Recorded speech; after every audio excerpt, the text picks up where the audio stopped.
మాట్లాడవలసిందిగా మనవి.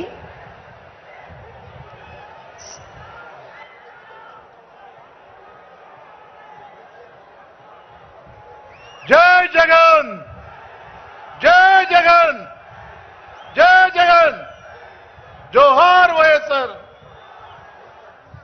గడిచిన 4 సంవత్సరాల్లో ప్రతి వర్గానికి, ప్రతి ప్రాంతానికి, ప్రతి సోదరుడికి, ప్రతి మహిళలకు, ప్రతి విద్యార్థికి వాళ్ళ అవసరాలకు ఏమి కావాలో, వాళ్ళు ఇబ్బందులు పడుతున్న పరిస్థితులు ఏంటి అన్ని కూడా ఐడెంటిఫై చేసి, రికగ్నైజ్ చేసి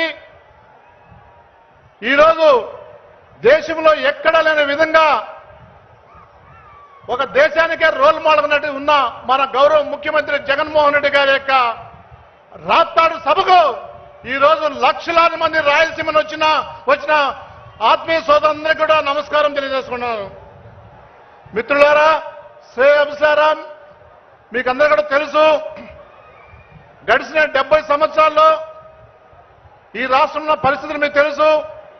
ఈ పరిస్థితులకు భిన్నంగా గౌరవ ముఖ్యమంత్రి జగన్మోహన్ రెడ్డి వచ్చిన తర్వాత కులాలు లేదు, మతాలు లేదు, పార్టీ లేదు, ప్రతి ఒక్కరు కూడా సంక్షేమం అందాలనే ఉద్దేశంతోనే, ప్రతి ప్రాంతం డెవలప్ అనే ఉద్దేశంతోనే మొత్తం టోటల్గా దేశంలో ఎక్కడ లేని విధంగా తను ఏదైతే ఎన్నుకున్న గాంధీజీ కళల కన్నా ఈ యొక్క గ్రామ స్వరాజ్యం ద్వారా డాక్టర్ బిఆర్ అంబేద్కర్ ఆలోచన విధానంగా, జ్యోతిరావు పూలే ఆలోచన విధంగా ఈ రాష్ట్రంలో నవ్వుతో నవభవిష్యత్తుతో ఈ రాష్ట్రాన్ని మొత్తం టోటల్గా 3 పువ్వులు 6 కాలుగా చేసిన ప్రభుత్వం వైఎస్ఆర్ ప్రభుత్వం అని చెప్పేసి మీ ద్వారా మేము తెలియజేస్తున్నా.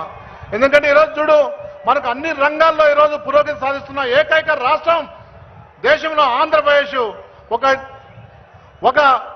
ఒక ప్రాంతం కాదు, అనేక ప్రాంతాల్లో ఈరోజు అనేక రకాలుగా ఈరోజు దేశంలోనే రోడ్ల మాటలుగా ఈరోజు మన ప్రియత ముఖ్యమంత్రి జగన్మోహన్ రెడ్డి గారు ఒక అద్భుతమైన జనరంజక పాలన నడుస్తున్న పాలన మనం చూస్తున్నాం.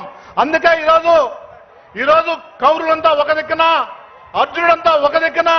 అందుకే ఈరోజు రాయలసీమ గడ్డ పైన రాప్తంలో తిరుగుతున్న సిద్ధమైన కార్యక్రమానికి మీరు సిద్ధమా అని చెప్పేసి ఈరోజు మా ముఖ్యమంత్రి జగన్మోహన్ రెడ్డి గారు కొద్దిసేపులో పుట్టుపట్టి నుంచి ఇక్కడ రాబోతున్నాడు అని చెప్పేసి కూడా మీకు అందరూ కూడా తెలియజేస్తున్నాను.